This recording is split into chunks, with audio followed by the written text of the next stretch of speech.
વાલિયા તાલુકા પંચાયતના પ્રમુખ રાજુભાઈ વસાવાએ તાલુકા પંચાયતના સ્વભંડોળમાંથી ધારાસભ્ય અને જિલ્લા પંચાયત પ્રમુખે સહાય ચૂકવતા નારાજગી વ્યક્ત કરી છે। વાલિયા તાલુકાના સિલુડી, કોંઢ અને વટારિયા ગામમાં ભારે વરસાદના પગલે તારાજી સર્જાયા બાદ તાલુકા પંચાયતના પ્રમુખ રાજુભાઈ વસાવા અને ચૂંટાયેલ બોડીને જાણ બહાર ધારાસભ્ય રીતેશ વસાવા અને જિલ્લા પંચાયત પ્રમુખ ડિમ્પલબેન રાજ દ્વારા અસરગ્રસ્તોને સહાય ચૂકવવા માટે તાલુકા પંચાયતના સ્વભંડોળની રકમમાંથી ખર્ચ કરી સહાય ચૂકવણીના બિલ બનાવીને ચેક વિતરણને બોગસ હોવાના સાથે તાલુકા પંચાયતની ચૂંટાયેલી બોડીને જાણ કર્યા વિના આ કૃત્ય આચર્યું હોવાના આક્ષેપ કરાયા હતા અને તાલુકા વિકાસ અધિકારીએ જિલ્લા પંચાયત પ્રમુખ અને ધારાસભ્યના હસ્તે ચેક વિતરણ કરી ચેક પરત લઈ હલકી પ્રસિદ્ધિ મેળવવા આ કૃત્ય કર્યું હોવાના આક્ષેપ કર્યા હતા।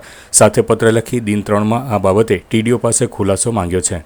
તમે જે લોકોને ચેક આપ્યા છે એ ચેક માત્ર ને માત્ર લાભાર્થીને નહીં પણ એક ખાલી પોતાની સસ્તી પ્રસિદ્ધિ મેળવવા માટે આ કાર્ય કરેલું છે। ચેક આપ્યા તો લાભાર્થી હતા તો એને ચેક આપી જ દેવા જોઈએ, નહીં કે ફોટા પડાવીને પાછા પરત એ ચેક લઈ લેવામાં આવે છે।